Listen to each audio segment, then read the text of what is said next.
Hello everyone and welcome back to another video. This is the second episode of the story, What If Naruto Was in a Modern World, in which Hinata was barely exposed to Naruto's constant belief in himself. Now in her mid-20s, she meets him again and discovers a crack in her careful wall of Hyuga perfection. To show your support, like and subscribe. Let's get this show going. This was quite unusual for the genius of the Hyuga. He had lied, thoroughly and without shame. Although he'd told Hinata that the boy was committed to spend the next few days here, he'd yet to actually confirm. Or ask him. He had to act fast before his plan backfired. He quickly walked away from his cousin's bedroom and sought out the nearest phone. It wasn't a complete untruth, he reminded himself. Hanabi had requested he find out when Hinata would want to set aside time to meet with the man, but once he looked inside that room and opened his mouth, he had been hard-pressed to resist his teasing after she had frozen up. Somehow he'd gotten carried away and it ended up with him making the ridiculous statement that her old crush was spending the rest of the contracted allotted time with her in this home. A momentary lapse in judgment, he told himself. He ignored the slight echo from the large hallway as he continued his search for the phone. He wondered momentarily why he had foolishly let his near non-existent teasing side have a say in his usually flawless logic. Of course, if this worked, he'd take full credit and instill the self-proclaimed lapse of sanity into pure genius. It was his idea, after all, regardless of how it turned out.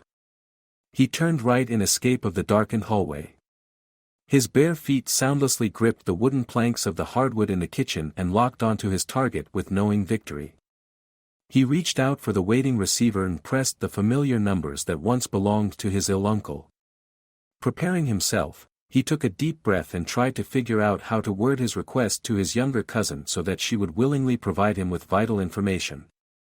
"Good afternoon," the female voice chimed at the other end. He quickly calculated the highest probability for this mission's fail rate. There was a slim chance he could remain ambiguous enough and keep the younger sibling out of the loop. It was a very low percentage. She was nearly as brilliant as he was. "Hanabi, I would require you to provide me with Mr. Uzumaki's contact information." "For what purpose, cousin?" Her voice sounded metallic at the end of the line. The hair on the back of his neck rose with a warning row of goosebumps. Her voice was laced with a curious, calculating tone, which meant he was failing the mission to keep her out of it. "I have a suggestion that could appeal to the completion of the contract." He tried to keep his voice uninterested. "He's still here, eating with Sakura." He could hear the mouthpiece sliding across the younger woman's chin as she leaned sideways on her chair, trying to catch a glimpse of the two targets outside. "Would you like me to get him?" She didn't really give him an option to answer since she'd already pressed the hold button, causing dreadful elevator music to play a tuneless song on the phone. He held back a groan. She had already figured out his plan and was more than willing to participate in it. She dropped the receiver into its holding area and let a slow smirk cross her lips. She had an inkling of an idea what her cousin wanted to do and she was in complete agreement. She crossed her office door and silently made her way to the two friends. Sakura was in the middle of explaining to her ex how slugs were known for medicinal healing purposes, thoroughly grossing out the blonde with her descriptive imagery use. The last thing he wanted to do was put the large forkful of spaghetti in his mouth while picturing slugs slithering around using their healing powers of divinity. Who came up with that shit? It sounded like it came straight out of some Japanese manga Gara would force him to read back in high school. He opted for a swig of his cooled water instead and tried to push the mental images as far away as possible. "Naruto," the small voice popped out of nowhere and startled the ignored their looks of alarm and continued. "My cousin Niji would like a word with you on my phone." The blonde coughed lightly as his sip of water tried to work its way down properly. "Niji," he glanced over to Sakura. She shrugged and begun to peel her orange. The scent tickled Naruto's nose and he had to suppress the urge to sneeze. Her silent stare spoke, "Don't look at me," to him. She hadn't heard from Niji since they were kids. He shrugged in response and nodded to Hanabi. Picking himself up off the modest chair, he followed the mini Hinata into the mouth of her temporary office. She put her hand on the metal of the knob and pointed to the phone on her desk. He was a bit confused as to why Niji would want to speak with him, but he wasn't one to ignore an old acquaintance. Picking up the receiver, he pressed the hold button and his voice smoothly greeted Niji. "It's been a long time, Naruto," the much deeper sound surprised him. Naruto smiled as he recognized the voice, somewhat.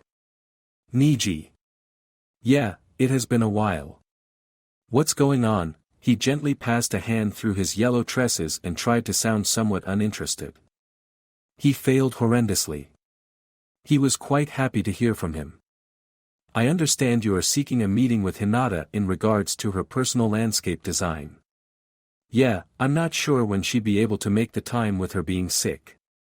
He paused for a moment, thinking on the time left to complete the drafts. "I need to have all the plans completed before next Friday." He scratched behind his right ear sheepishly, a small laugh laced his response. "Perfect," Niji thought as his plan continued to unfurl. He could almost hear Hinata's long list of reasons as to why Naruto had to go. Hopefully one of them was because he was instigating too many memories. "I have a proposal." Naruto raised his brow, interest piqued. Anything at this point would be an improvement on his plan to stalk Hinata. He wasn't getting anywhere with it considering he'd yet to even find her. Good thing his lifelong dream had never been to become a detective. He would have been sorely disappointed. Oh. What sort of proposal? He glanced over at Hanabi, who was listening intently as she stared at him. He felt his face warm a little as a blush creeped on his face. It wasn't that he thought Hanabi to be particularly attractive, he just wasn't used to being watched so closely. She had the same pale eyes as her sister and he was suddenly very self-conscious. She was analyzing him, trying to see exactly what it was that caused her sister to become so flustered the last few days after meeting him. "I propose that you spend several days here at Hinata's home, not only to complete the landscape drafts, but also to fulfill your own requirements to meet and learn about my cousin." Naruto started, his logical side agreed with Niji. Yes, this would be a great opportunity to learn about the mysterious heiress, but his other side was telling him to turn tail and run. Their last encounter screamed that this was a bad idea in every sense of the word. He also briefly considered it the last time this skeptical side screamed at him to run, to lay low and accept defeat, was when Sakura challenged him to enter the contest that led him to his current success. Who was he to listen to reason? There was no time like the present. "Okay. I'll accept your proposal." Unknowingly, he smiled and let out another small laugh. His nerves were tingling with anticipation at seeing Hinata again. This was complete, total luck on his part. Things were looking up. He didn't hear the small sigh of relief coming out of the other side of the receiver. He had avoided looking like an ass in front of his infuriated cousin. "Please be ready for 7 this evening, I will send a limo to pick you up." No thank you," Naruto politely declined. "Just tell me the address, I'll take my own car there." He felt more comfortable with his own mode of transportation. "Let me make arrangements with my partner. He'll have to handle the workload while I concentrate on the last bit of this project." Hanabi tilted her head slightly and turned away, grabbing a pen off the desk and a piece of paper. She wrote the directions and handed it to him while he kept patting his chest, trying to find the pen he'd put there that morning. It had conveniently disappeared. Never mind, Miss Hanabi here already provided it." He gave her a disarming grin as he mouthed, "Thank you," to her. She nodded and paused unwillingly. Unable to resist the spreading pleasant mood, she smiled back. There, right there, she finally saw what flustered her sister so much. He was the embodiment of the sun and radiated a much-needed light in her sister's darkness. She hoped her cousin's lackluster plan worked or Hinata would fall deeper into the spiraling hell created by their father. Sakura watched him walk back to her, mischief lacing his steps. She grinned at him. What happened? She popped in a cherry in her mouth, digging the pit out with her. Tongue. He returned the grin tenfold and neatly hopped over the chair he'd been using earlier. I'm going to pay the robot a personal visit for a few days, he chimed, sitting down to join her again. Oh yeah? How'd you manage to pull that off? She popped another fruit in her mouth, closing her eyes while sucking the juice out of the flesh. He watched her chew with slight fascination. Are you swallowing the pits? He ignored her question. She slit one eye open to watch him curiously. Why? Ever see that movie, The Witches of Eastwick? She slowly shook her head. He grinned mischievously. The three witches in that movie eat a shitload of cherry pits one evening and they curse this couple. Sakura tilted her head slightly in interest, by transferring all the pits from their stomach to the couples. This forces them to projectile vomit all the pits they ate. It's super nasty. He laughed when she scrunched up her face in disgust. She glared at him, huffed and spat out 2 pits on the table. You asshole, I was keeping them up in my cheek. He laughed, shaking his head lightly. He knew how to gross her out perfectly. This was revenge for the damned slug info from the library of the Sakura Wiki. Answer my question, she prompted as she continued to eat the cherries in her little container. She had maybe half a dozen left to eat and she would enjoy every minute of them. Niji suggested I stay there until my end of the bargain is complete. He looked away a minute, back in Hanabi's general direction. He felt a little nervous about the extended stay. There was something about Hinata that intrigued him and he wasn't sure what kind of intrigue it was. She was a little weird, a little dark, but there was something about the way she carried herself that made him curious. You're going to sleep there? She asked, surprised. She would have never imagined Hinata agreeing to something so suggestive. Yeah, should be interesting. He didn't notice the small smile that fluttered on his lips. Sakura's eyes dropped at his subconscious reaction while he was looking up to the ceiling with his arms behind his head. She knew that look and the meaning hit her like a ton of bricks. Do you like her? She asked casually. Naruto hummed, his thoughts still lingering on the pale eyes. I don't know, she's intriguing me for sure. Intriguing you? A slow smile formed on her lips, this was juicy. Yeah, I'm not sure how yet though. He looked over to his friend, eyes twinkling with mischief. He leaned forward on the desk, his fingers laced together in front of him and he teased with a low octave, Are you jealous, Sakura-kun? Sakura-kun, she laughed. Damn, that's so old. Gaara used to call me that. Yeah, I miss that coot. He leaned back again, his question forgotten. I'm not sure yet if I like her that way. I'm curious to know more about her. She's so different from back then. That whole memory thing, she started, her fingers peeled back the top of her cherry yogurt and she licked the lid clean. He frowned at her implication. It's hard not to wonder how far you can jog her memory. She licked her lips before dipping her spoon inside the plastic container. Well, I'm not there to make her remember, he tried to argue, but he knew that was a little part as to why he wanted to be there for that long. Well okay, maybe that would be a bonus. He recalled her blushes from back then. Man, I wish you never told me she had been crushing on me back then, he grumbled, his own cheeks flushed a little at the memories of the obvious signs he'd been too stupid to notice. Sakura puzzled a minute before laughing. Oh, I see. I've made you curious about her even more. She giggled. He rolled his eyes and grabbed at the one slice of tomato that had dropped out of her club sandwich. 7 layers for a club sandwich? That seems a bit extreme. That tomato looked lonely, so he plucked it out of her sandwich bag and saved it from the garbage can. Club sandwiches work in layered teams, she announced. I name them all by how many layers I use. He snorted and popped the one loner tomato in his mouth. Let me guess, this one's called Team 7. He stared at the monstrous heap of food and she nodded. She could feel her mouth watering in anticipation. Why all the tomatoes? He puzzled. She shrugged, and the silent glance she gave him clearly stated she had no intention of telling him why she was obsessed with the fruit. Well, I have to go tell Kiba he's the boss for a week or two. He turned his cell back on and checked the few text messages waiting for his attention.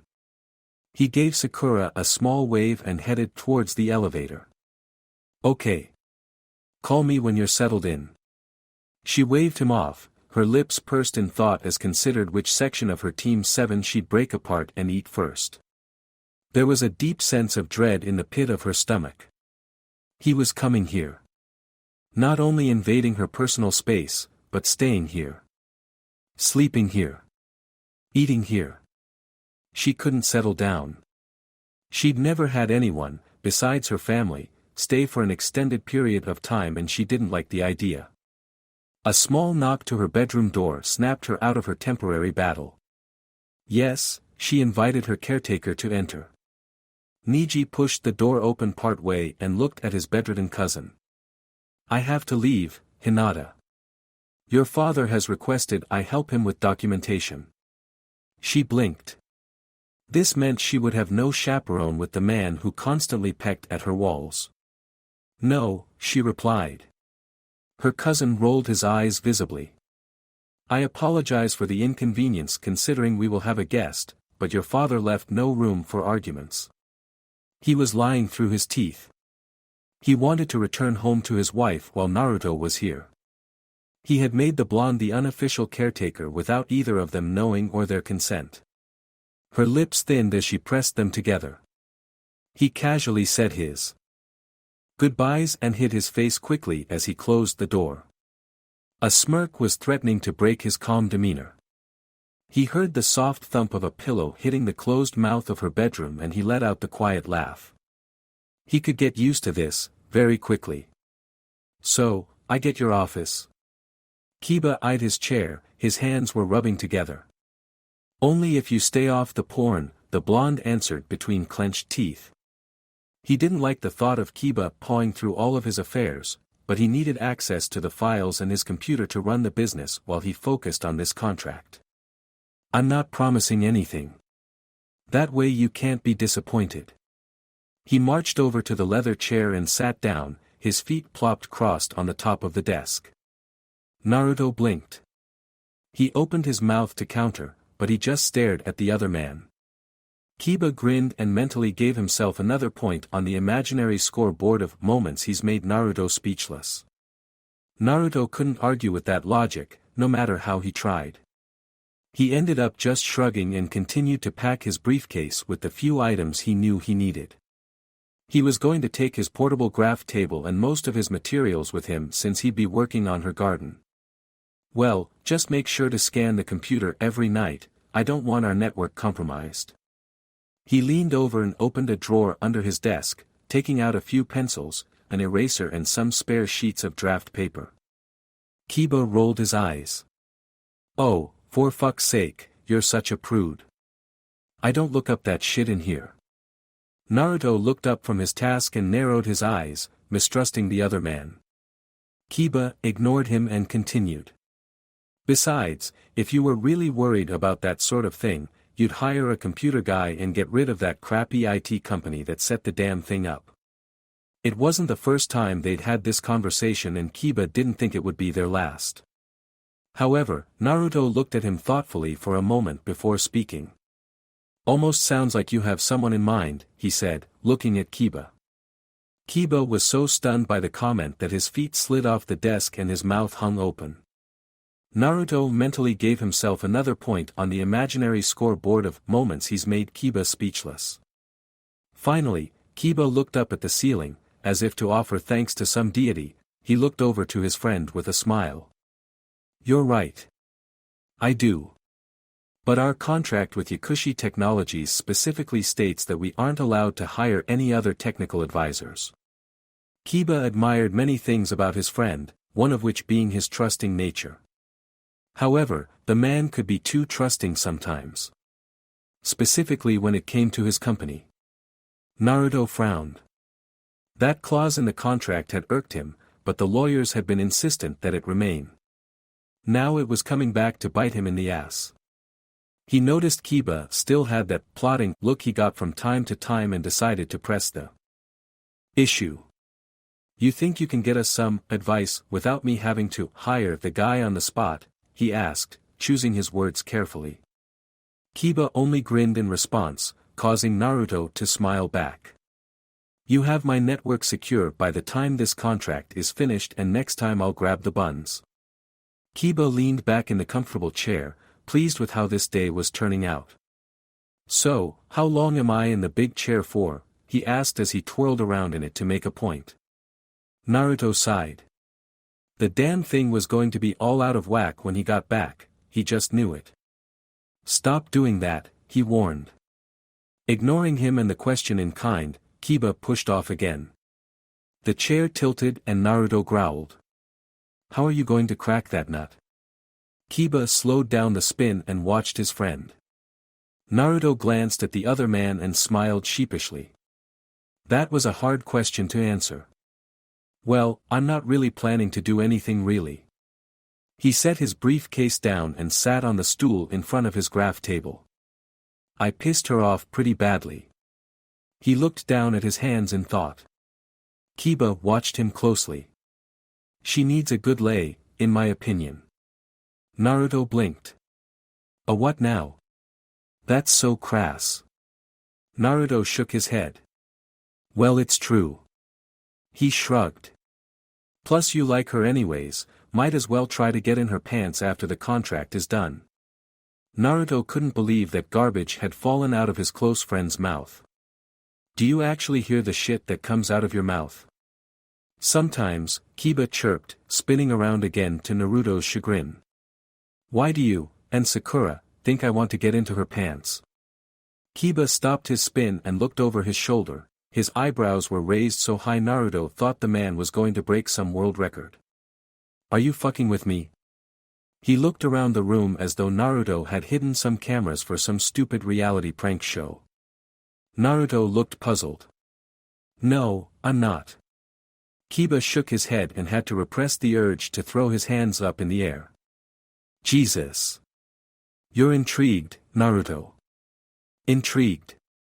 Kiba drawled out the last syllables like a favored liquor. Naruto still didn't get the point. "For you, to be even remotely interested, speaks volume." He snorted. "You even stopped looking at Sakura with that forlorn look." Kiba looked up to the ceiling. "Hell, you're throwing yourself in this project at such a personal level that you're actually sleeping at her home." He pointed at the blonde. "Sleeping there.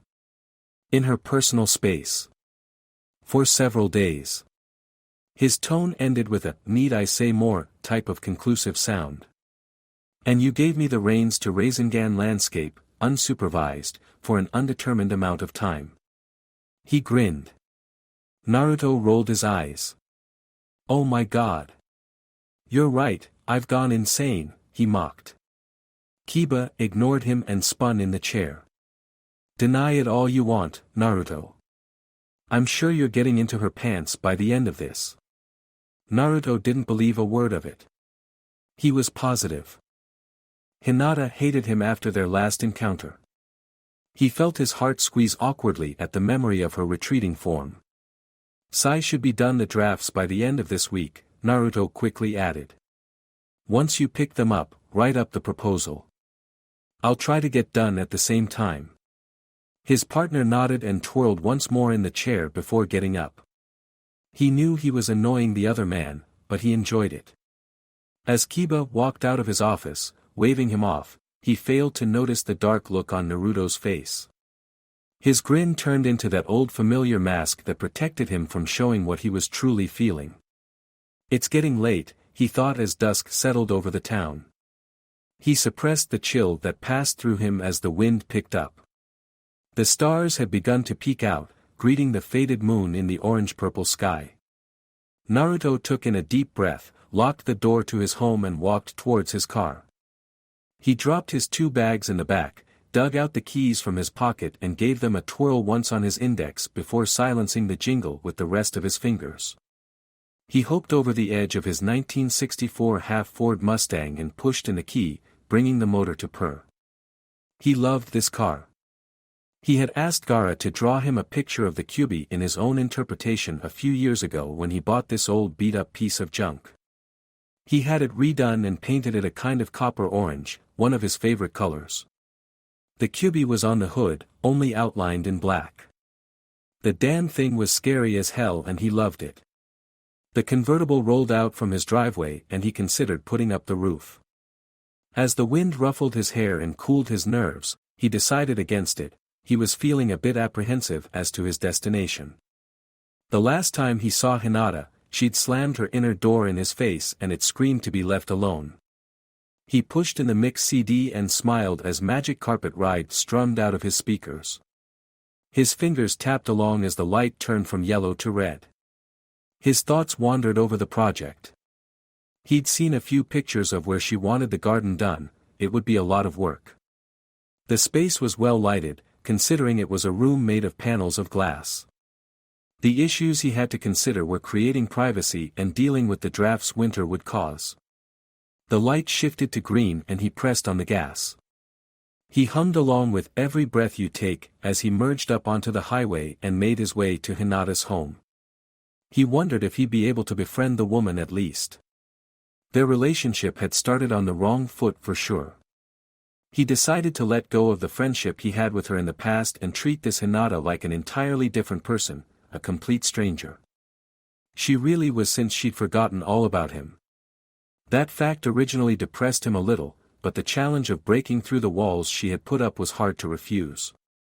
His decision on getting to know her was influenced a little on the fact she was a very attractive woman, but until the contract was finished he would have to stay very professional.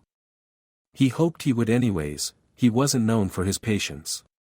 A pale eye stared at him from the entry. He fidgeted a little while shifting his weight from one foot to the next. Her gaze almost burned him. He removed his sunglasses, passed a hand through his messy blonde hair and grinned at her. "Hi Hinata." She blinked, her breath caught in her throat as the man waited to be let in. The sun was setting behind him and it made his skin look even more golden than usual. His hair was tousled and his eyes twinkled with amusement. The swelling was gone and she was devastated. He was terribly handsome. "You're late," she cut in before he could ask her if anything was the matter.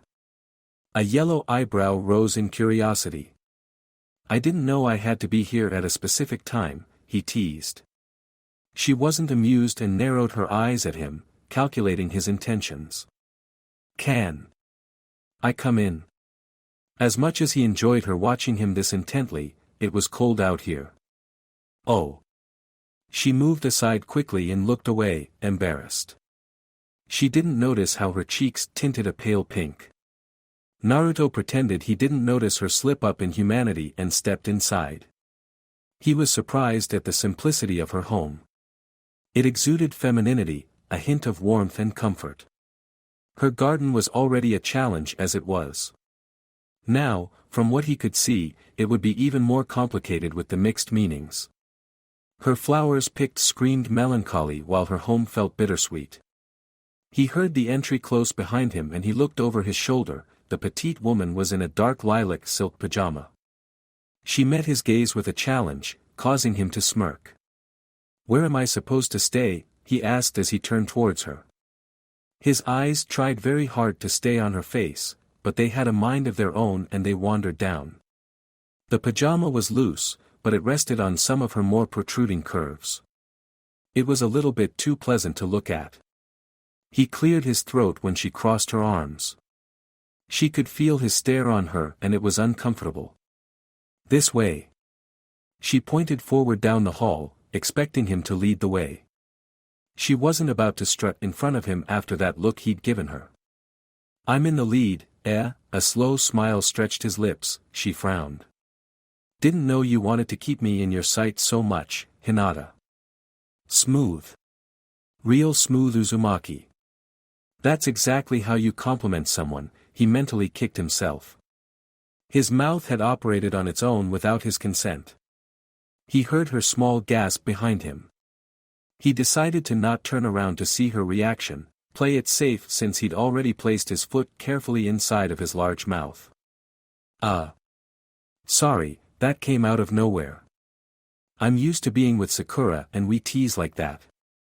He nervously laughed as he searched for his room, he couldn't get there fast enough. He sounded apologetic, she decided. Her cheeks were burning and she tried to avoid looking at him, but his charisma was hard to ignore. Her eyes wandered over his back and she could see the muscles moving sensually under the snug shirt. The blood was starting to heat her cheeks and it made her a little lightheaded. She glanced quickly away and wondered how he'd managed to confuse her in the span of 30 seconds. Well, apology accepted, she nearly whispered. He peeked over his shoulder and smiled, glad she'd finally spoken to him in a tone that expressed friendliness. She caught his gaze and held it a few seconds before looking away, blushing lightly and smiling slightly despite herself. His good mood was catching. Are you and Sakura very close? She asked softly. From what she'd observed they were not quite lovers, but something similar. She couldn't quite put her finger on the feeling it caused her. Yeah, we're quite close. He slowed his step, subtly telling her that she could continue asking her questions. He was in no hurry. I see. She slowed as well. She's my ex, he added. He wasn't sure why he needed to emphasize that, but there was something about the way she asked it that demanded it. She felt a little relieved for some reason. Do you still love her? He stopped in his tracks and turned around, his expression was hard to read. His eyes caught hers, searching her own. She felt a little exposed. Maybe her question was too personal. Do I still love her? He wasn't sure he heard her right. Hinata broke away from his stare and watched a spot on the wall. Maybe it was too personal, crossing a line. She opened her mouth to apologize, but he bent down and put his luggage at his feet, crossed his arms across his chest and curled his index and thumb around his chin in thought. That's a pretty loaded question. He closed his eyes. She felt really nervous. She leaned in subconsciously, watching his mouth as though his answer would set the course to something she wanted to explore against her logic. Well, that depends.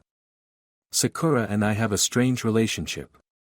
We dated out of convenience, I think. I was deeply in love with her and she was chasing memories. He opened his eyes and narrowed them slightly, he was struggling on answering her question properly. She's the first girl I loved, my first partner, my first relationship. Hinata lowered her gaze, her fingers had managed to knit themselves together. She frowned at her old habit resurfacing. She felt warmth on her shoulder and she quickly looked up, meeting his deep blue gaze. She could feel her cheeks heating as his hand tightened around the sensitive flesh. She was also my first heartbreak when I finally realized that she would never be able to love me like she loves another. His eyes were almost sad. She felt her heart squeeze. So, yes. I still love her, but not as a lover. She's someone I can't stop loving because we understand each other, but this love has changed from a lover's affection to a brotherly affection. There was a pause between them. He released her shoulder and gave her a small smile, but there was something off about it. She noticed how his eyes reflected a loneliness she was all too familiar with and it clashed with his happy expression. She struggled with her next question, her gaze swallowing every inch of his face. Do you think you'll find someone again? Her questions were a little odd, very personal, but he didn't feel uncomfortable. He shifted his weight onto his other foot and looked up towards the ceiling, thinking on her question. He felt like she was testing him, checking his worth. Anything is possible, I'm certainly not giving up on the idea that there's someone out there that's willing to put up with me. He winked at her before leaning over and picking up his bags. He turned around before she could see his face turn an unsightly pink.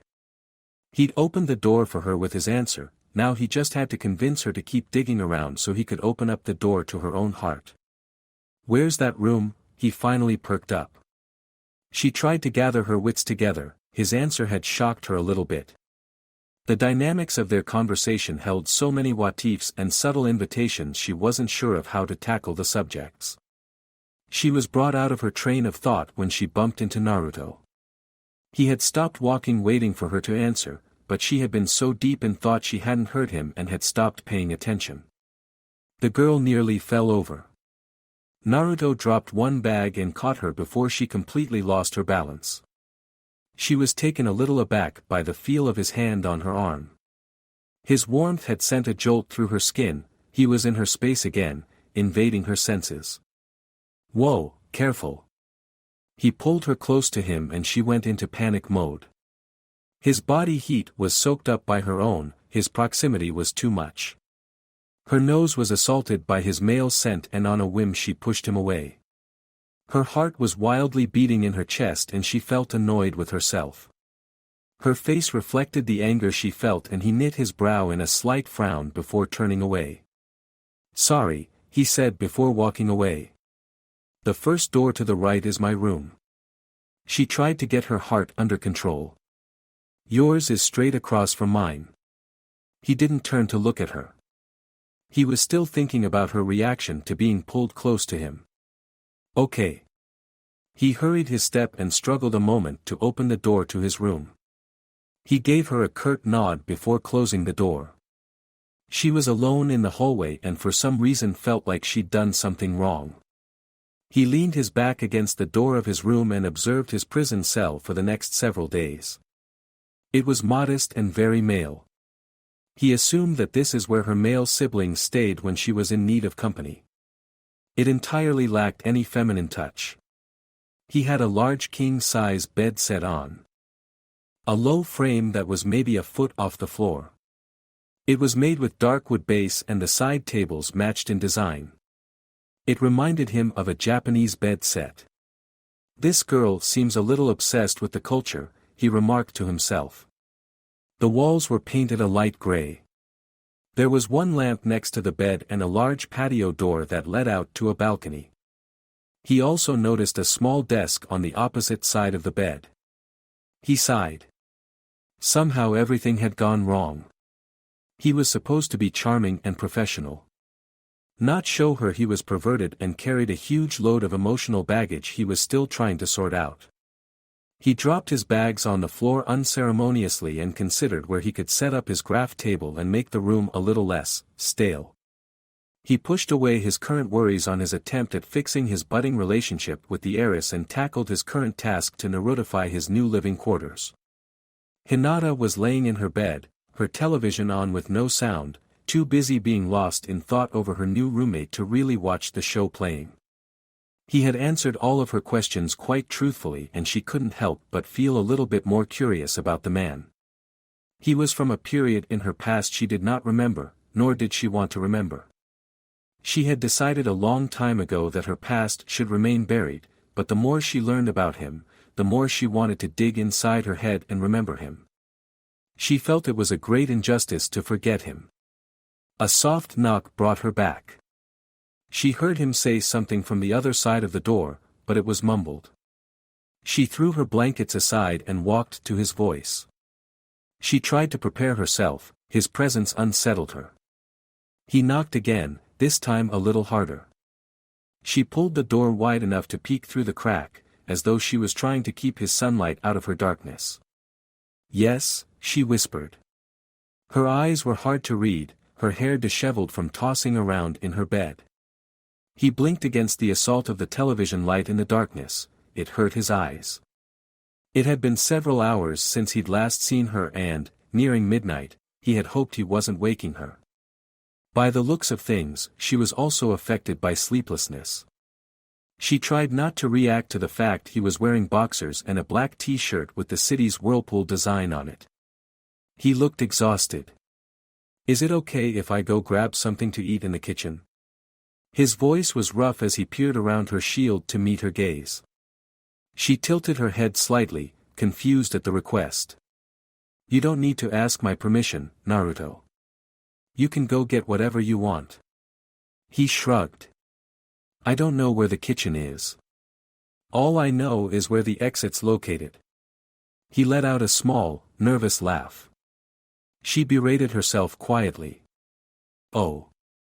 I'm terribly sorry," she exclaimed with a hint of embarrassment.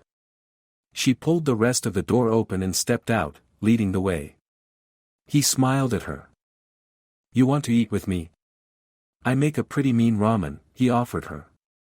She looked back over her shoulder and considered what he was asking. "I'm afraid I don't know much about that particular dish."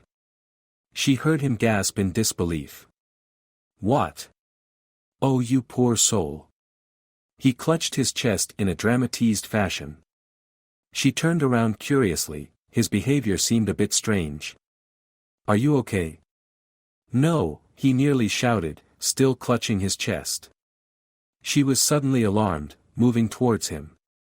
He noted the slight look of worry on her delicate face. "What's the matter?" She reached out to him, her hands meeting the top of his. He leaned against the wall and let out a groan, milking out her worry for his own selfish needs. "I can't believe you've never had ramen," he whispered in exasperation. She suddenly caught on and pulled her hands off his. She put them on her hips and glared at him. "You had me seriously worried," she cut in while he snickered quietly. "Well, I'm sorry, I was truly shocked. Ramen is my favorite meal." She continued to glare at him and he cracked up laughing at her serious expression. He'd forgotten how easy it was to tease some people since Sakura was entirely immune to most of his easier pranks. He had found a new victim. "Let me introduce you to the art of noodle and soup." He put an arm around her shoulder and pulled her along towards the general direction of the kitchen. She was dumbfounded by the simple action and let herself be pulled along not only by his arm, but by his laughter, his smile and the twinkle in his eye. Maybe ramen wasn't such a bad idea. Sakura eyed her cell phone and grumbled. She hadn't heard from him since he'd left his house earlier that evening and tried to ignore the fact he was breaking a promise. Although she knew he was probably still setting up, obsessing over his graph table, redecorating the room and, God forbid, trying to convince his host to eat ramen. He was predictable in his unpredictability. She shifted in her bed. The blankets were uncomfortable, she duly noted, and laid on her back while staring at the ceiling. Maybe I should text him, see how things are going, she thought as her eyes drifted to the red glare of her digital clock and she reconsidered. It was 1 a.m, what if he was asleep? She let out a small laugh and shook her head. No way, he's probably leaned over the table, chewing on the end of his pencil with the eraser bits stuck to the palm of his hands, grumbling over something he can't quite get right. She grinned, remembering him in detail, the frown in concentration, his bottom lip sucked in, she could even hear the pencil scratching on the paper. How many nights had she stayed awake in his bed, listening to it? Too many, she'd lost count years ago. He was always so focused on his projects, his visions. He was relentless in his convictions to bring out the best in everything he designed, or whomever he met. She sighed and rolled over towards the clock. Tucked her arm under the pillow and curled into herself. She bit her lower lip slightly as she reached out to the phone, a weird feeling knotted in her stomach. What's wrong with me? I always call him whenever I feel like it, she berated herself. Yeah, but he's not usually sleeping at your boss's house, Inner Sakura retorted. True. She stared at the phone. Her fingers glided across the smooth button pad as she debated a little further, making an invisible list of worst possible scenarios. She rolled her eyes and shoved the imaginary list off the imaginary table and told her worries to stuff it as she texted him. Naruto stood behind Hinata as he pushed her lightly behind the shoulders into the mouth of the waiting kitchen. She protested lightly, but he wouldn't hear anything of it and spouted out in a strange robotic voice, "Resistance is futile." He expected the usual giggle he got from Sakura, but she glanced over her shoulder and looked confused, if anything. Guess she's not a fan of Star Trek. He pouted a little and apologized to Picard by sighing out loud to the ceiling and shaking his head. She frowned slightly at his obvious disappointment, but it was soon forgotten once he grabbed her hand and dragged her to the center of the kitchen, pointing at the seat. His eyes twinkled in mischief as he made his way around her once she was secured at the kitchen island. She watched him carefully as he opened all her cupboards and set upon his task to seek out various utensils and her skillet. Whatever that was. He suddenly stood up from his four-legged position on the ground and stalked over to the fridge, grumbling. He opened the cooling container and pressed his lips together. "For Pete's sake, you have nothing here to make ramen with," he pointedly said to her, receiving a raised eyebrow in response. "I did say I was not familiar with the dish, so why would I have the necessary equipment to cook it with?" she replied. Naruto only stood there, blinked once and mentally conceded a point to Hinata on the Kiba board. Of moments he'd been rendered speechless. Point taken. "Put a sweater on, we're going on a little trip." He marched out of the kitchen towards his room. She blinked. "What?" she stuttered out. He grinned before turning to her in the darkness of the hall. "We're going shopping." At 1 in the morning, she continued to argue. He nodded and opened his door. She followed behind him and continued to mumble out excuses as to why it was too late to wander out into the city and shop for ramen, of all things. He ignored her rambling as he pulled open the closet door and yanked out a raggedy orange cotton sweatshirt. She'd gone silent while he was busy seeking out clothes. He peered over his shoulder and puzzled over her lack of comments. She was in shock. The bedroom was completely in disarray. Months of careful planning and decorating had been thrown out the window in the space of couple of hours by this thing claiming to be a man. "What?" she started. He looked around and didn't see what the problem was. He had managed to get that horrendous stiffness out of the room and made it a little bit more comfortable. He even changed the furniture around a bit so he could fit his portable draft table near the patio doors. He liked windows to contemplate things while designing. His bed was terribly uncomfortable. He'd gotten used to the mattress his godfather had given him before he'd been killed by a freak accident caused by an old student of his. He couldn't understand her reaction at all. "I made a few changes. I can tell you love it." He grinned while he pulled on his jeans. She wanted to glare at him, but she was a bit entranced by the way he was leaned over. The jeans slipped over his rump and she was at a loss for words. The boxers did not hide the well-defined muscles there as they flexed in response to his actions. He turned around and raised a brow, wondering what she was still doing in her PJs. "Go get dressed. Time's a-wasting." He quickly walked to her, grabbed one of her arms and pulled her out the door. She let herself get dragged about. This was highly unusual for her to be so limp, so easily manipulated, but his charisma was making it hard for her to put two thoughts together coherently. The constant invasion of her personal space was infuriating to say the least, but the second he focused those blue eyes on her, all reason flew out the window. She had to get control back.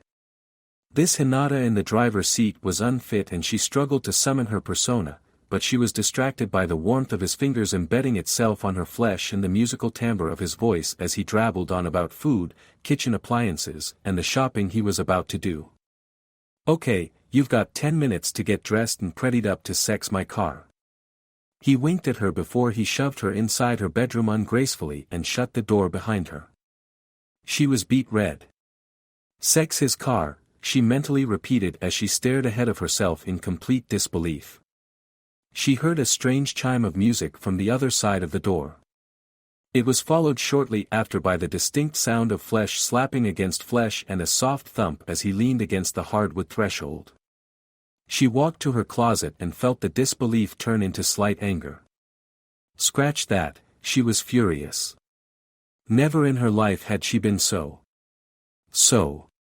manhandled. Naruto stared at his phone. He'd forgotten all about Sakura and slapped his forehead. He heard a distinct muffled growl from Hinata's room and he pondered if he'd gone a little too far with her. But she had just been standing there, he defended to himself. He was getting tired of waiting for her to decide what to do next. He read the text his ex-lover sent him and raised a brow, wondering why she was texting him instead of her usual phone call to drag him out of a good night's sleep. He dialed her number, leaned against door to Hinata's room and waited for the familiar sound of the ring. "Why are you sending me texts?" he piped up before she had the chance to say hello. I thought your ringer might be on and it might disturb your host, she hissed, a bit embarrassed at her excuse. What? She could hear the amused tone in his question, but she ignored it. How are things going there? Are you all settled in? She pried. It's going well, although Hinata's a bit upset with how I changed the room I'm staying in. Sakura's laugh escaped the curve of his ear as he tilted his head towards the door, listening for Hinata inside the room. What are you doing to the poor woman? Don't get me fired, she jokingly warned. He grinned as he shifted his weight. No worries. I'm taking her out right now. What? Why? Sakura puzzled, it's too late for romance, Naruto. Oh, he started. Why did everyone think he was out to get laid? I'm introducing Hinata to the art of ramen. She just doesn't have anything whatsoever to cook with. He grumbled, which extracted another deep belly laugh from Sakura. He even heard a slight snort. I knew it. You're so predictable. She snorted again. He was a bit miffed that she figured out his plans, but chose to focus on the awkward pig sound she made. Did you just snort? He laughed as she denied it. A woman does not snort, it's undignified, she huffed. He laughed even harder. You're the last person to be deemed dignified, Sakura. He tried to hold his laugh in check, but her continued denial only made it worse. The door behind him opened suddenly without warning. He lost his footing and followed the momentum. Sakura heard some strangled sounds and a crash. She sat up in bed and pressed the phone against her ear, trying to figure out what was happening. Are you okay? She asked. A grunt was her answer. Hinata sidestepped out of the way and watched the blonde blur fall at her feet. She blinked as he rolled over and sighed. This could have gone a lot smoother. Hinata's ready to go, I'll call you when I get back. Okay, have fun, he heard Sakura exclaim before he flipped the phone shut. She glared at him and he smiled sheepishly. He knew he'd crossed the line with her. Naruto shook off a chill as he entered his car. He leaned over and popped the lock on the passenger side to let Hinata in. She pulled the door open and settled in. She was still silent and he felt a little bit awkward. I'm sorry, he offered. She glanced at him while putting the buckle in its holder. She held a contemplative look, but said nothing. She folded her hands on her lap and stared ahead, not yet ready to forgive him. He sighed and put the key in the ignition, twisted the engine to life and pressed the gas, letting it purr a moment longer. He put on his classics mixed CD, flicked through until Yesterday, filled the cab, put the volume on low and pulled out of the parking spot. Hinata watched the stars twinkle in the darkness.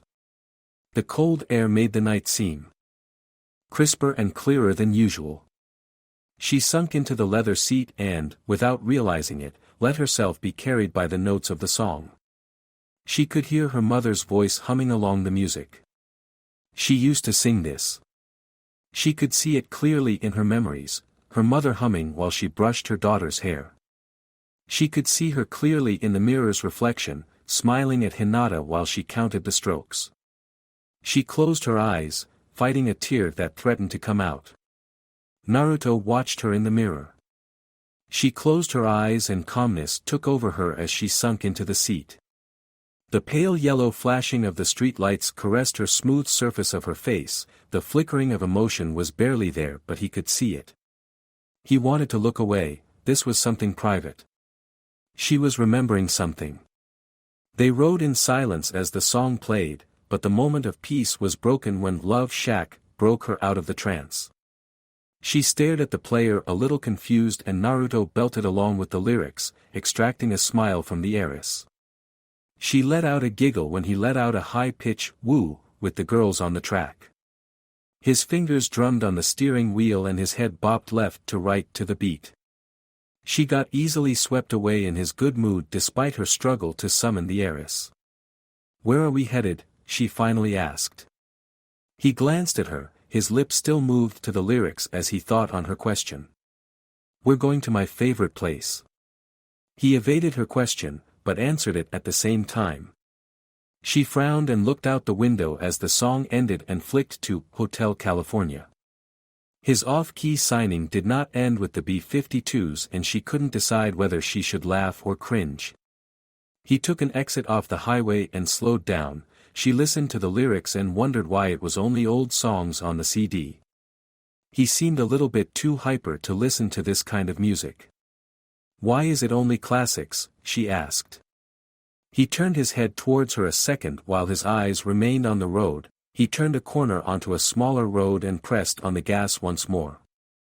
My godfather used to listen to these all the time, he began to explain. She made an "oh" with her mouth. He was a big fan of the music, always said that this was the best thing that inspired him to be what he was. He left out the exotic writer part. That was Naruto's secret shame from his upbringing. I listen to it now in remembrance of the old pervert, he absent-mindedly added as he checked his mirror before turning to the right, into another alleyway. Pervert? She asked, puzzled. Naruto blinked and laughed. So much for being discreet about my past shame. Yeah, he was a smut writer, or erotica, as he put it. Frankly, there's not a big difference in what he wrote and porn. Had no shame, to be honest. His wife had a love-hate relationship with his writings. He smiled sheepishly. Hinata raised a brow in curiosity. Who is he?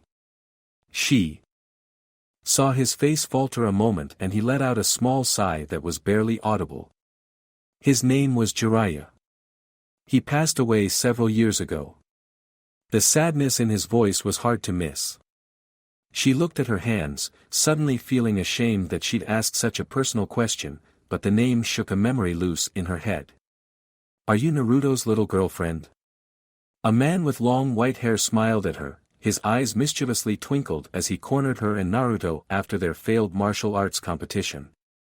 Naruto fisted his hands before crossing them and his boyish voice sputtered out incomprehensible words as she turned bright red. You perverted old man. She's not my girlfriend.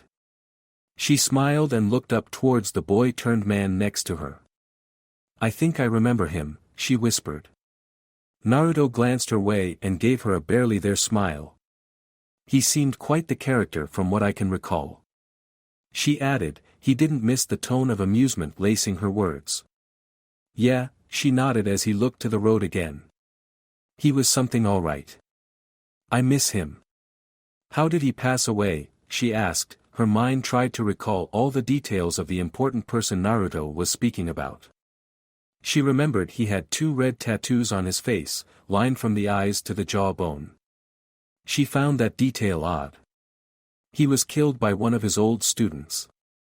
He avoided looking at her, allowing them both time to recover from the awkward conversation. He could see the Japanese store in the distance, the light was still on as he expected. The owner wasn't one to close at all since his daughter was the night shift employee. It was a big misunderstanding, at the time, on his death. Nagato felt abandoned in such big mess. He surmised. He didn't really want to get into the details. The man had killed himself several days after while waiting for trial and it had all been swept under the rug by the lawyers. Tsunade had been devastated. He focused on parking the car, trying to push away the memory. He pulled out his keys from the ignition and paused a moment. Hinata was still looking at him and he smiled before reaching for the door handle, pushing it open. She mimicked his actions and stepped out of the car. Ichiraku's ramen, she read the words in Japanese on the store's tacky illuminated sign. Naruto puffed up his chest in pride. The best damned ramen ever, he called out. She rolled her eyes. Kiba narrowed his eyes at the monitor as the light flickered and the hard drive kicked into overdrive. It had turned on out of the blue and he was a bit perturbed. He didn't normally spend nights in the office this time of the week or in Naruto's for that matter, but he liked the windows. He watched as a program opened all the design files and began to flicker through the newer designs Sai had implemented for the Hyuga contract and his eyes widened as understanding descended on him. Fuck, He ran from the office and headed out to the server room, running faster than imaginable. The desktop showed someone downloading the latest plans. Someone was hacking into the business and stealing Naruto's work. He curbed the corner at the end of the hall, his feet were barely touching the ground as he zoned in on the target.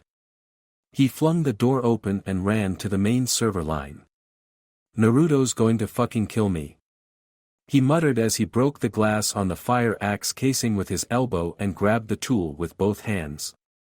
He grabbed the gloves and threw them on as an afterthought and prayed he wasn't too late as the axe descended on the main server line and severed it. The room went dead and he sighed, wondering how much data had been stolen. He threw the axe away from him and looked at the damage before he reached for his cell phone and dialed a number from memory while wondering who would want anything of Naruto's. Yeah, the voice at the other end sounded sleepy, but Kiba knew better, this man always sounded sleepy. Shikamaru, I need your help with something. There was a pause at the end of the line. Kiba. Yeah, sorry for calling so late. Someone just hacked our network and I know you're the man who can figure this shit out. You've got brains bigger than Sasuke's ego. The other man laughed at the comparison. Well, with flattery like that, how can I say no? Kiba grinned. Before this crap happened, Naruto said he was fine with you looking at things finally as long as you're just a friend looking into things. He paused a moment, trying to figure out how to word it so he could convince his friend to come post-haste. Now that we've been hacked, I'm sure he'd be dragging you over here personally if he was here. I'll just have to figure out how to pay you without arousing suspicion from our contracted IT guys. Well, I don't mind. It's on the house if this leads to me snatching Rasengan Landscape as a client. Shikamaru smirked. Let me grab my laptop and I'll head over there. Did you disconnect the server? He asked. There was a pause and an uncomfortable chuckle. Does taking an axe to the main server line count? Shikamaru covered his eyes with his hand and groaned. For fuck's sake, Kiba. You're a moron. Kiba was distracted momentarily by the sparks of electricity vomited by the severed server line as it twitched, screeching in protest at its premature death. Kiba had to agree with his friend. Ayam turned towards the sound of the doors sliding open. She began her usual greeting when she saw a familiar mop of yellow hair enter and raise a hand to wave at her. She grinned and motioned the same greeting to her most infamous customer. Why, isn't this a rare occasion? She squawked out. Naruto snorted at her question. Don't be silly, I'm in here practically every day. He tugged on Hinata's sleeve as she stood behind him, a bit taken aback at the simplicity of the store. She followed the tug as her blonde friend chirped and babbled to the shopkeeper. What brings you in here at this late hour? Ayams twinkled with the obvious answer, but she liked playing this game. Oh, well you know. I want a hamburger and some fries. He grinned as she laughed. Actually, I'm here to introduce this poor virgin to ramen. He pointed at the girl behind him. Ayam smiled at Hinata and glanced at Naruto, her lips never faltering. Ramen virgin? She puzzled. Is there such a thing considering she's in your company? She smirked. Naruto shook his head dramatically and pointed at Hinata with a grandeur motion that would have shamed Shakespeare. Yes, this poor soul has never tasted the wonders of miso ramen, so I'm going to make some for her. The shopkeeper cringed and Naruto took offense to the reaction. You're going to make some, she said with disbelief. Naruto, you can't make yourself a bowl of cereal, let alone something as complicated as ramen, she teased. He huffed and ignored her as he disappeared down an aisle and took one of the store baskets with him. Hinata watched the top of his head as he walked down the aisle, muttering to himself. Is he really going to cook you ramen? Hinata was brought out of her reverie by the question. Ayam was watching her carefully, her expression amused. I guess so. He was quite adamant on introducing me to the dish. She simply stated. Ayam was a bit surprised by the girl's proper tone, it made her want to bow to her like a servant. He's not that good of a cook, she warned the indigo-haired girl, but she was met with a blank-eyed stare which unsettled her. "Where's the prepared broth soup?" he barked at the shopkeeper. She rolled her eyes and walked around the desk she was seated behind. "Sorry miss, I'll be right back." She gave a small bow before skipping towards her favorite customer. "Dumb ass, it's the same spot it's always in," the girl's voice floated down the aisle and Hinata raised a brow at the familiarity between the two. "I'm not a dumb ass," he retorted before the top of his head moved further away down the aisle. Hinata had trouble keeping her lips from smiling as they argued back and forth. "Take this, it's better than that kind," she suggested, but he refused by adding, "I like the chicken base from this company." Hinata heard the shopkeeper sigh before the quiet hush of the door slipping open reached her ears. Hinata turned towards the entrance and eyed the man who walked in. He glanced at her, nodded in acknowledgement and quietly made his way past her. She was struck by the sense of nobility he etched in his step. His dark hair was unusual and his pale skin screamed of high stature. He silently made his way down the opposite end from where the shopkeeper and Naruto were arguing, plucked up a couple bags of onigiri, walked back towards Hinata, and dug out money from his pocket. He dropped the correct change on the counter and walked back out before Naruto's voice filtered through his mind. The man paused a moment at the entrance and glanced over his shoulder, his onyx eyes narrowed in thought, before he continued on his route. The heiress frowned as the doors closed again. "You have everything?" "I am," asked him as she rounded the corner. She spied Hinata looking confused and noticed money on the counter. "Oh. I missed my midnight visitor." She grinned as she plucked the money from the counter and rang up the 4 bags of onigiri he usually bought every couple of days. "He's a regular here?" she asked. Naruto knitted his brow in confusion, wondering what they could possibly be talking about. "Yes, he always buys the same thing." She glanced over to Naruto and sighed. "I feel sorry for you," she said with sympathy. Hinata looked at her guest and wondered why he needed so much for a simple bowl of soup.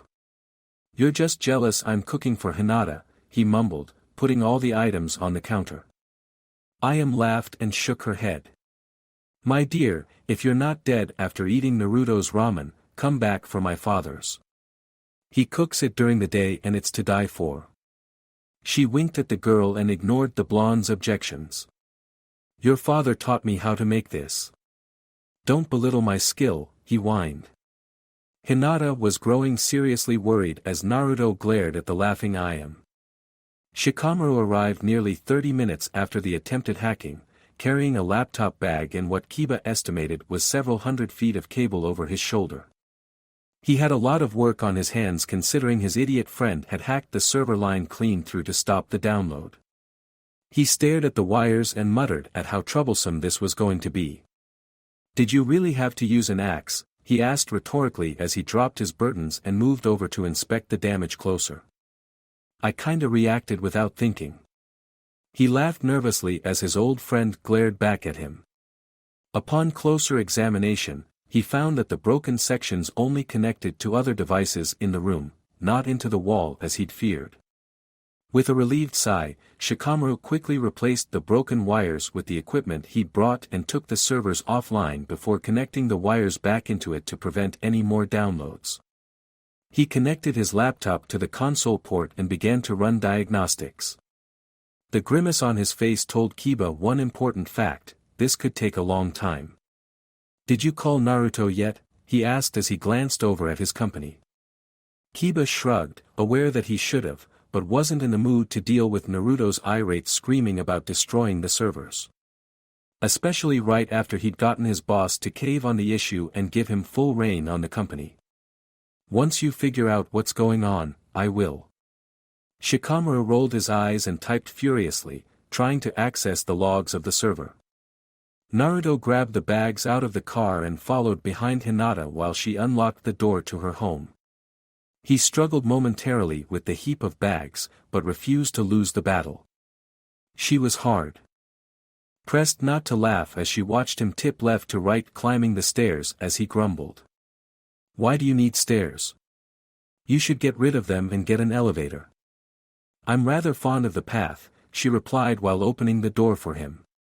Plus I'm not sure why you need this much. It's just soup, she stated. Naruto peeked around the bags and scowled at her. This is not just soup, and there's nothing simple about it. You're lucky I'm not making the base or noodles from scratch. We'd be at this for hours. She didn't believe him. They entered her home and made their way to the kitchen once more. Put your hand on mine and guide me, I can't see anything with all these packages, he said without concern. He didn't realize that she stared at him as though he requested something unreasonable. He peered around again since she didn't move and raised a brow. Okay, never mind, he said when she didn't reply. He started to move ahead, praying that he didn't break anything, but was stopped mid-thought when he felt her hand brush his. There was no spark this time, the one that seemed to harass them when they touched. He mentally took note that she didn't have any carpets so, of course, it wouldn't affect them here. She turned away from him before he had the chance to peek around the packages again. A light blush dusted her cheeks as she guided him to their destination. He hid a smile as he noticed the small shake in her hand against his. This way, she tried to sound confident but it came out as a whisper. She berated herself again on her weird reactions to the man and tried to gain control of the heat on her cheeks to no avail. They reached the kitchen and she had yet to control her heartbeat. Naruto walked around her, unconcerned with her secret battle between the heiress and this emerging Hinata. She watched him place the bags in a strange order on the counter and he motioned for her to come close. First, let's get all the ingredients ready. He pulled out 2 large knives and the chopping block. You take care of chopping the shiitake mushrooms and the green onion, mince the garlic cloves and do some damage with the dried chili peppers. He handed her each item as she grabbed an apron. He absent-mindedly watched her as she pulled her loose hair into a top bun and set herself to work. She caught him staring as she reached for the mushrooms and she blushed lightly when he grinned. I'll get the soup and base ready, he finally said as he pulled out a pot and unwrapped the new skillet. He poured a large amount of water in the pot and added the chicken broth. She watched as he chopped fresh ginger, bok choy, Chinese cabbage and spring onion tops expertly. So far she was impressed. How often do you make ramen?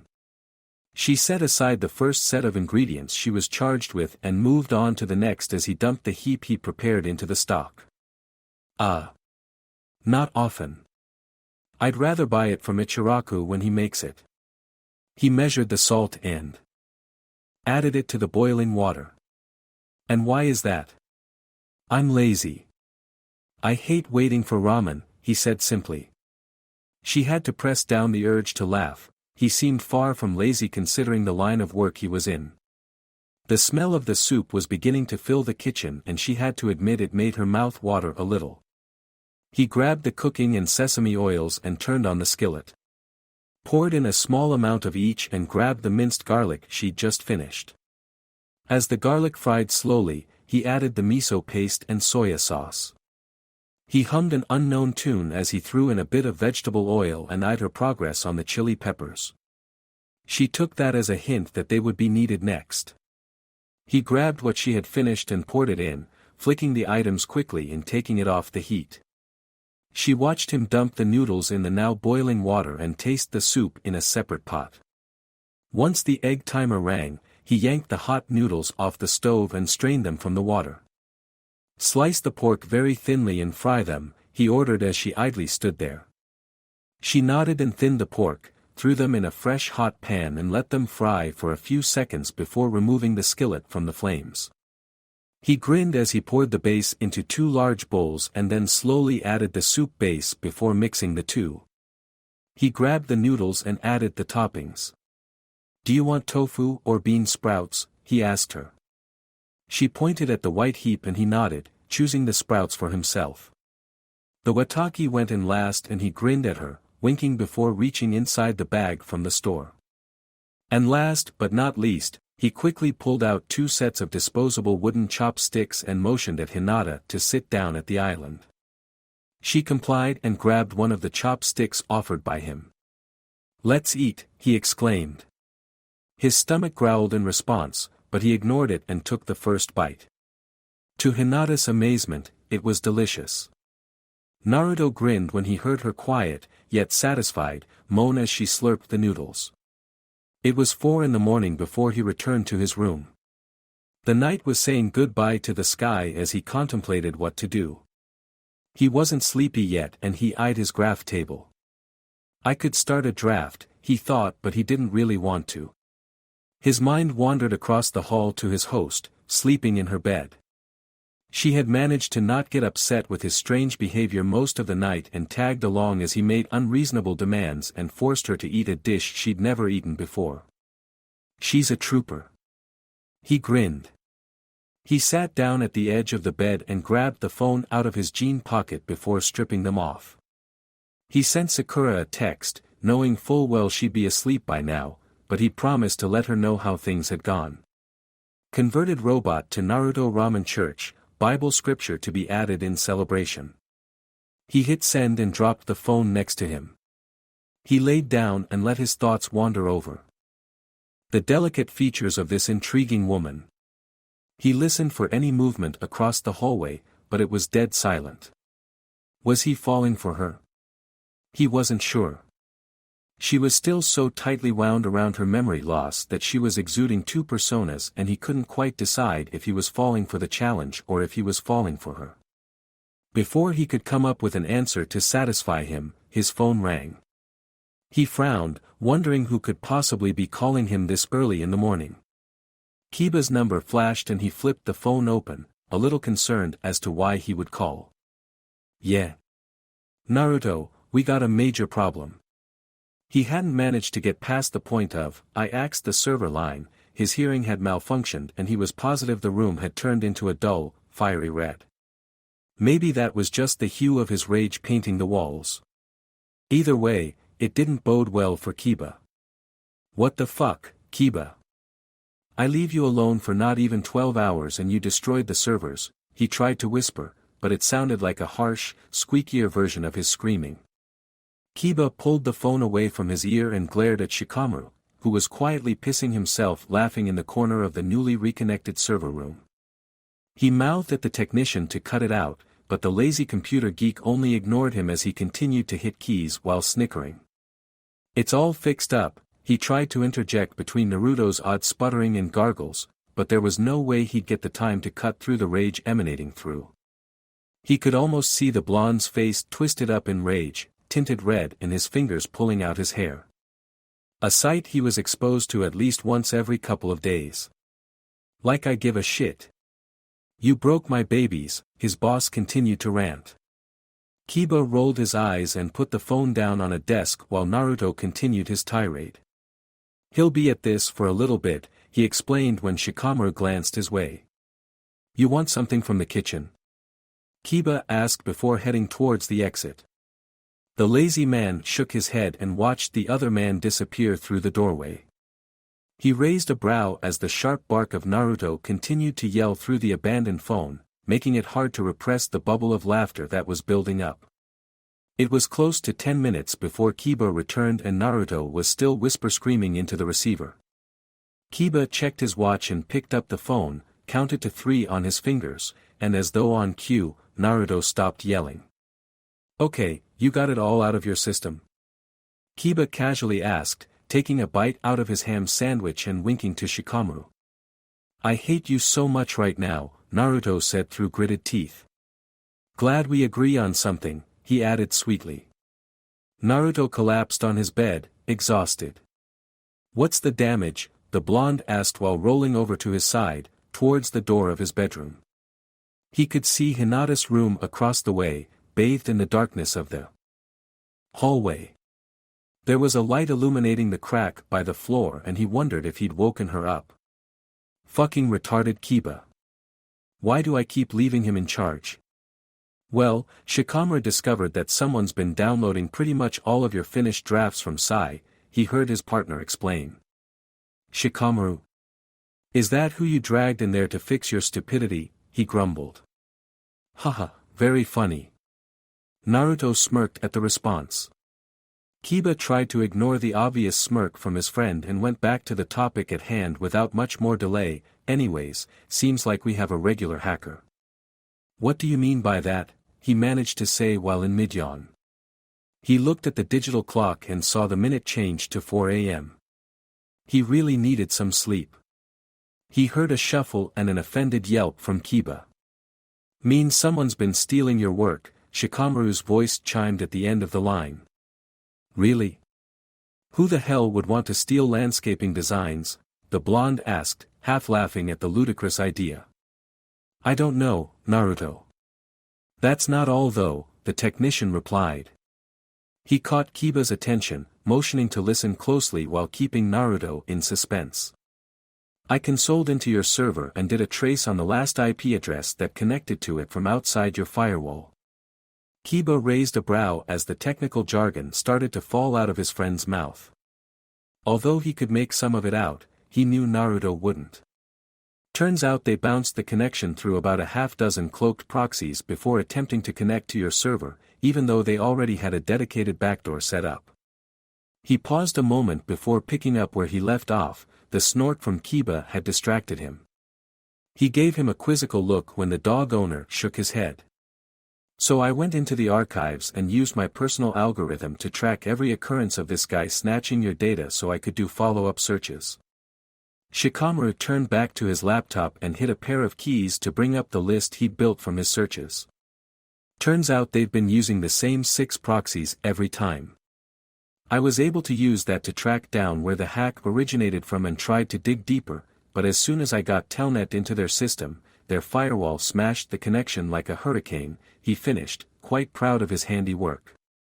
Naruto had taken the phone away from his ear after the word "I" and was holding it in front of him in confusion. It seemed that Shikamaru was under the impression that Naruto was a genius in technology and not landscaping. Hearing the explanation finish, he brought the phone back to its rightful place and spoke with tired annoyance. So. Repeat that in English this time. He pressed his thumb and index to the bridge of his nose, trying to push away a headache that was threatening to take over.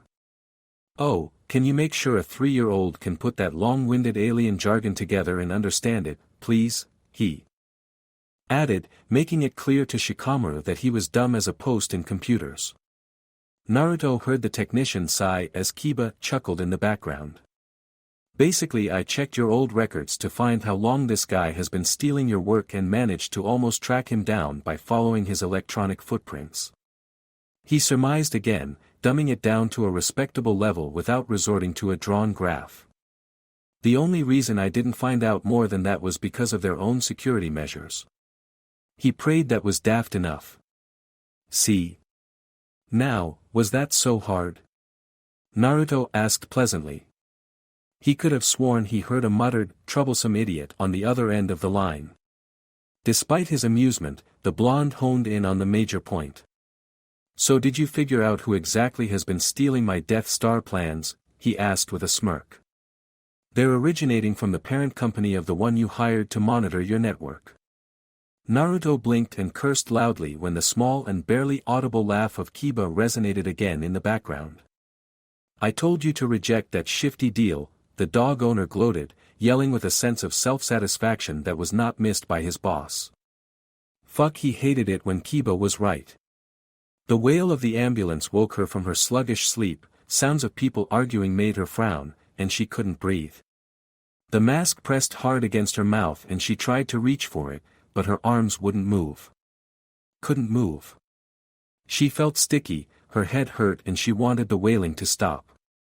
Where am I? She thought, but a bump in the road made her cry out instead.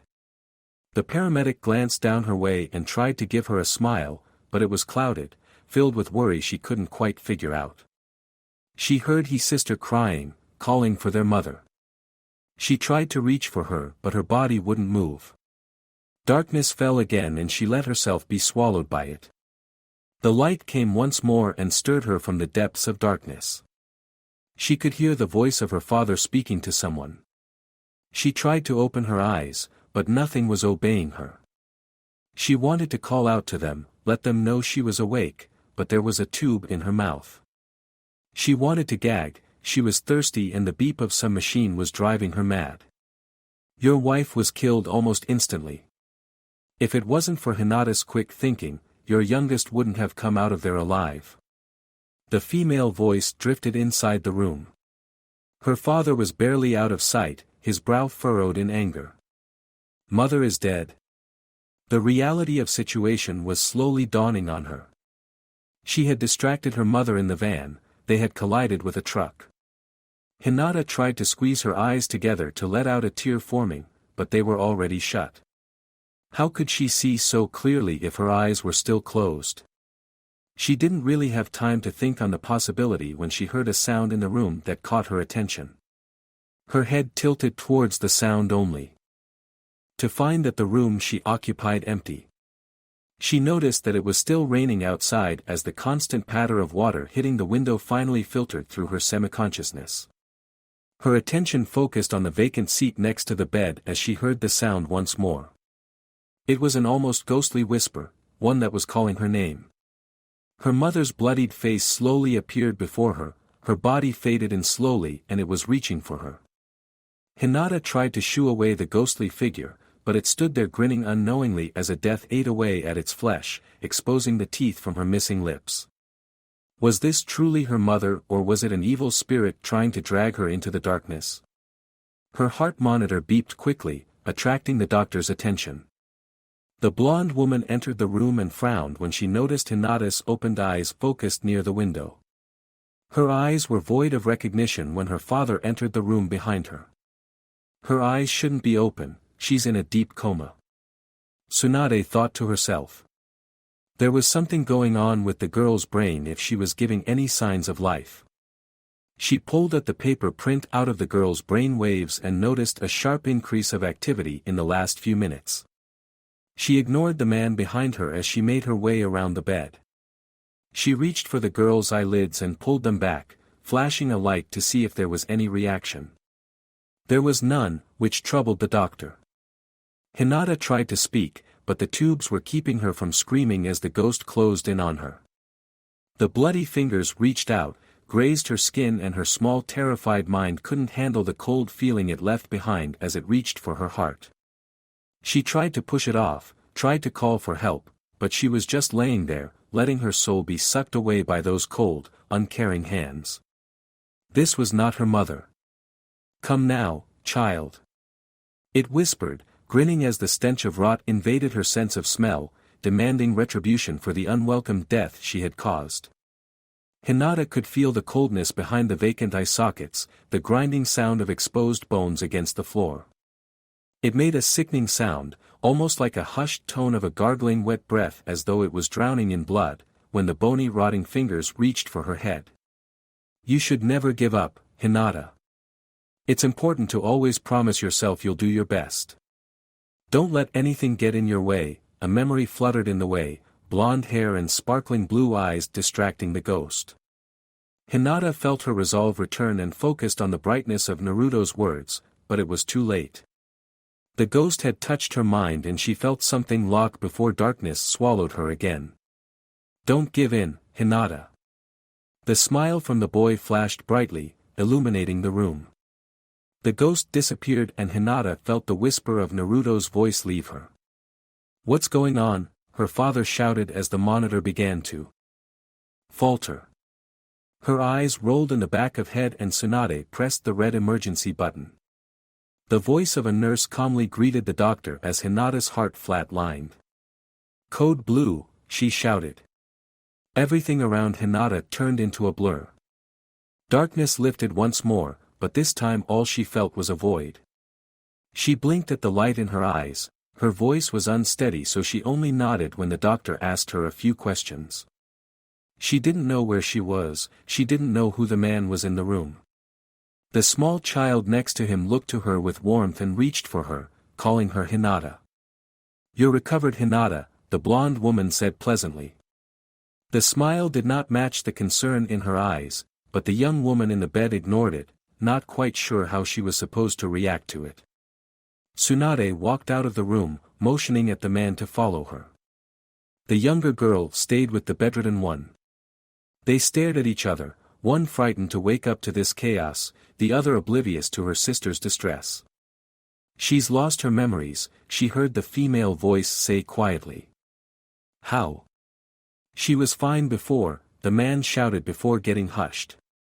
Hinata smiled at the younger girl who was attempting to climb into her bed, babbling on about blankets, a new room and something about Christmas.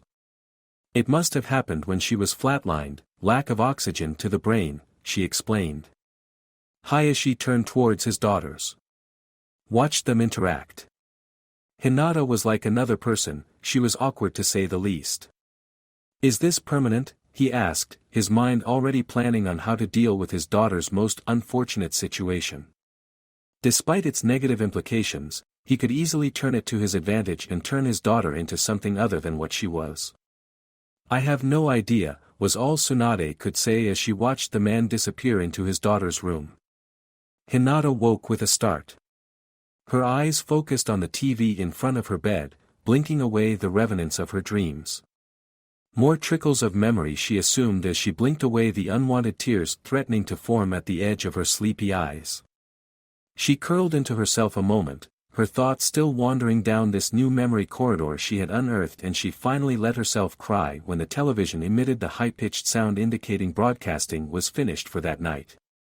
The TV had flatlined and the sound rushed back unwanted, frightening memories like a flood. She sat up in her bed and looked around her room, listening for the scratch of bone against floor. Her heartbeat was deafening and she nervously bit her lip. "Get a grip, you're in control of this situation. Not the other way around. Don't let yourself be controlled by silly nightmares and childish emotions," she tried to convince herself, but she was unusually afraid of the dark. "How shameful." She repeated over and over as she brought the blankets closer to her. She tried to steady her heartbeat, but the imminent threat of the fleshed ghost was making her irrational. She had to get out of there. Naruto was struck once more by the insomnia demon. He sighed and wondered how he would be able to defeat his long-time foe, but he couldn't really think clearly. His thoughts were still focused on who had hacked into his affairs. He was really angry that his security company was doing it from the inside. Snakes really can't be trusted after all, it seemed. The mess was going to be massive, he could feel it already. Although the contract could potentially be breached and they could get countersued, he requested that Shikamaru do a full investigation on the hacks and the information that has been downloaded. He couldn't really think offhand who would benefit the most out of taking his work, but there had been a lot of landscaping companies looking to buy rights to some of his more famous designs. He wouldn't necessarily be surprised if it was one of his major competitors. It seemed ridiculous to him in general. He planted flowers, created peaceful sanctuaries. It's not like he was some sort of international spy or some high-class organization with secrets that would dominate the world. He shrugged to the ceiling and sat up in his bed. He passed both of his hands through his hair while shaking the strands loose in an attempt to rid himself of the current worries, but it was futile. He slid across the bed expertly before standing up unsteadily, his eyes focused on his goal, and took a few steps towards his graph table before digging out the pictures provided by his hostess. Might as well work on the drafts for Hinata's garden, he challenged himself and quickly went through shiny images, trying to situate the room in his head as he walked out of his bedroom and tiptoed carefully past Hinata's room. Last thing he wanted to do was disturb her. He knew what Sakura was like when he would accidentally wake her on one of his missions to design and conquer. He didn't really want to find out what the bipolarism in Hinata would create at 4 in the morning. Just because he had insomnia didn't mean he had to push it on other people. First things first, he thought excitedly as the image of a fresh brewed cup of coffee floated teasingly before him. "I need to find the coffee pot." He stalked the hallway and invaded the kitchen, searching for the contraption, and nearly fell into depression thinking the Hyugas did not like coffee. Ludicrous, he thought as he resumed his efforts. Within a few more minutes, he'd found it sitting next to the grinds. He tried to hide his glee, but his shite-eating grin betrayed him as he filled the coffee pot with water and measured the grounds. He flicked on the switch and resumed his original search. Making his way out of the kitchen, he ended up inside the living room. He glanced around quickly, his right hand resting on his hip as he used the other one to bring the picture closer for inspection. He could see some of the living room in the background, so he wasn't too far off. The rising sunlight caught his attention and he stared at the gigantic panes before him. He followed the gleam of the window's reflection to a very stylish orange piece of furniture. He smirked as he spied this very comfortable-looking ottoman sitting alone before the sunrise and decided that chair would look perfect in his room. He made the mental note to take it there once he found the room he was looking for. He crossed the living room into another one that was emanating a huge amount of light. Being a very curious individual, Naruto beelined straight for it and strolled in like he owned the place. "Here you are," he spoke out loud to no one but ghosts and morning light. He grinned as the room stood empty, prepped for his little future sanctuary. He walked around, taking mental notes on where the morning light began and eyed outside the large glass panes to where it would end in the evening. There were no buildings in the way, so this room would basically be flooded with light all day. The glass was fairly thick, assuring Naruto that there wouldn't be much of an issue with the coldness of winter. No door to the outside was even better. He cracked his knuckles and smiled, an idea forming inside his head, but before he could finish the thought, the coffee's aroma snuck in behind him and his shoulders drooped, took in a deep breath and made a lengthy sound. Naruto mentally prepared his schedule for the day. He deleted most of his other engagements, sleep being one of them, and added coffee, orange chair and creating a rough draft. How much more could there be hidden inside my mind? Hinata thought to herself as she fought an unwelcome chill despite the warmth in her room. She had calmed down enough since waking that she was now positive there was no zombie waiting in the shadows to eat her soul, but the scrapping noise in the hallway earlier had nearly caused her a heart attack.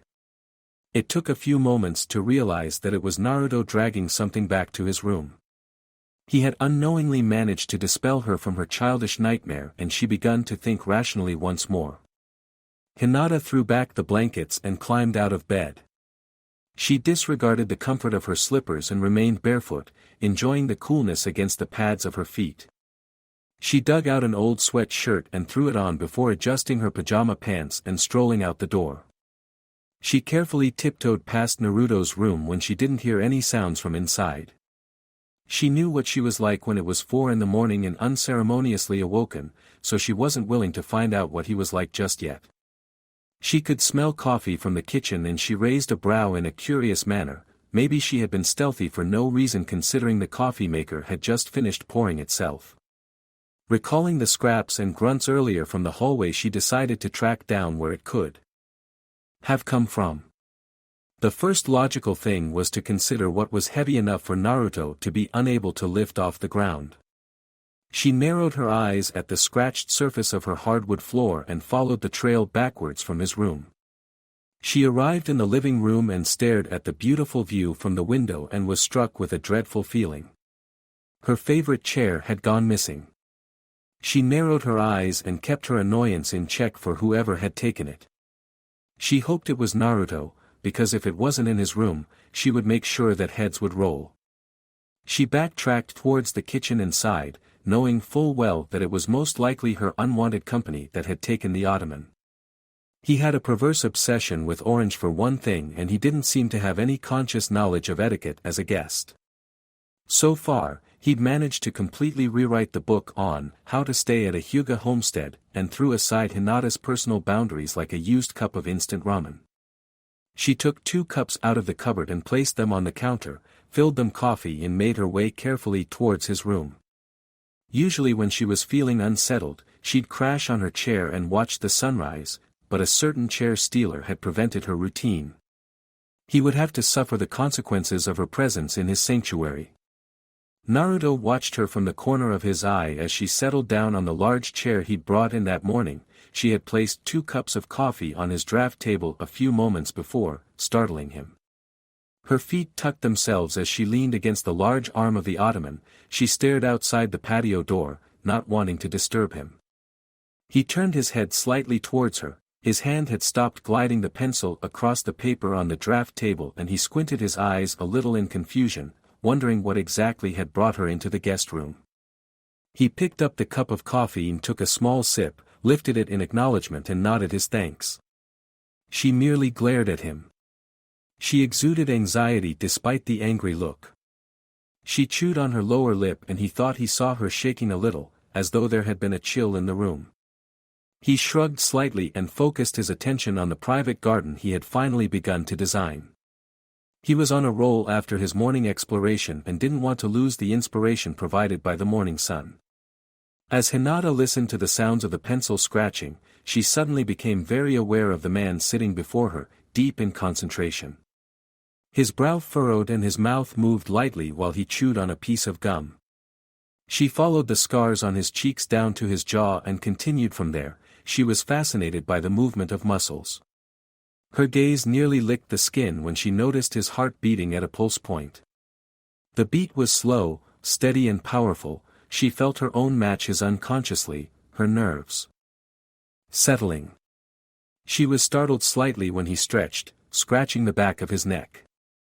The popping sounds of the vertebrae would normally make her cringe, but it only made her watch the movement of his shoulders closer as he pushed them forward in an effort to release tension building there. He grunted in relief when it popped again and for some unknown reason that made her cheeks warm. Childish, she thought, but she couldn't tear her eyes from his back. She wanted to touch him. She averted her gaze when the thought crossed her mind and missed his glance over his shoulder. Naruto raised a brow. He thought he felt her heavy stare on him, but she was still staring at the floor. Her body language had shifted slightly, more relaxed, but it was still stiff and unpleasant. "Is something wrong?" he asked finally. He didn't mind her in the room. She wasn't as loud as Sakura and far from an annoying distraction from his work.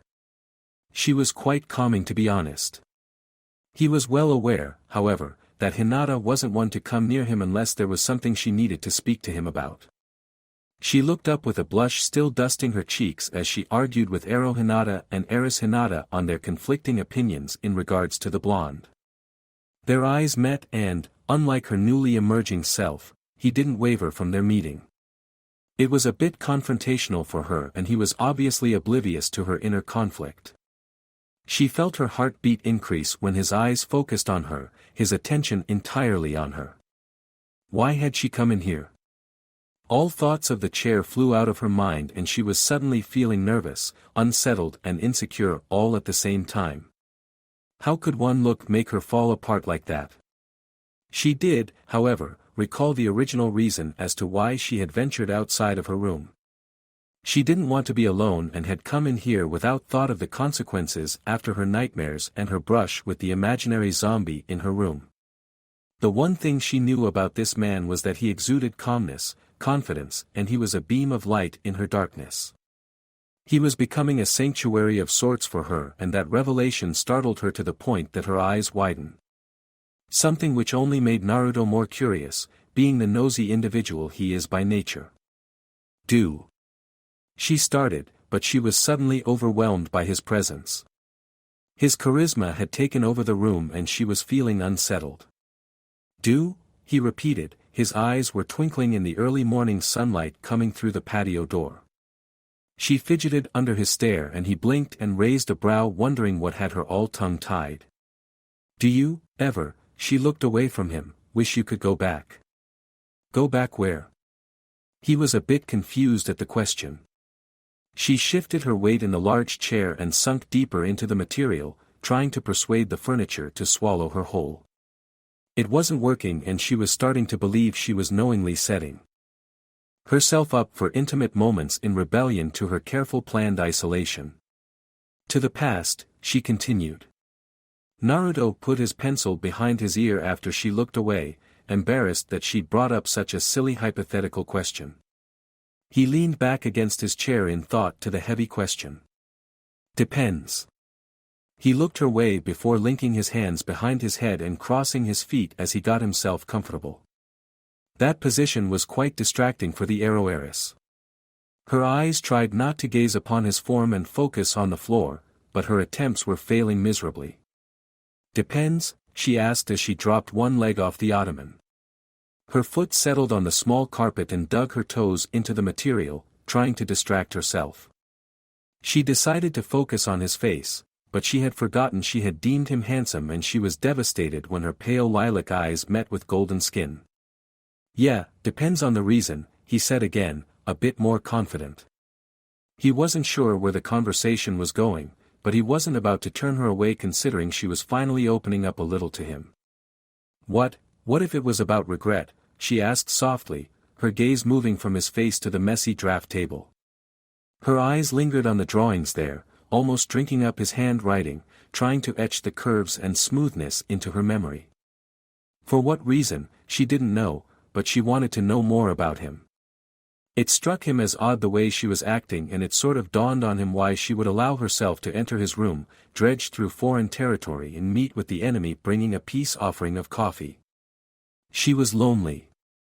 While she was looking down at her fingers, he didn't miss her haunted eyes, playing a memory that had resurfaced. He hated to admit it, but there was only one way to drive the heiress out of the Hinata driver's seat and he prayed he wasn't going to earn himself a kick in the ass from Hinata or Sakura for this attempt at comforting the troubled young woman. No, he answered after a few minutes. She was surprised by his answer and her raised brow made him smile, subsequently disarming her from her defenses. He debated a few more seconds on his decisions, weighed the positives versus the negatives and mentally shrugged. He pushed his doubt out of his mind and went for it. He got up from the chair and swallowed the few steps between them as he motioned to her with his right hand to move over. "Scoot, woman," he said teasingly. She glared at him. She started to argue that there was no room, but he pushed her over quite forcibly, making her more compliant than she wanted to be. He was refusing to listen to her deranged reason and rolled his eyes at her incoherent sputters and excuses. While she was ungraciously shoved into the corner of the ottoman, her hair had spread out even more, getting caught up in the lint, cracks and nooks of the material.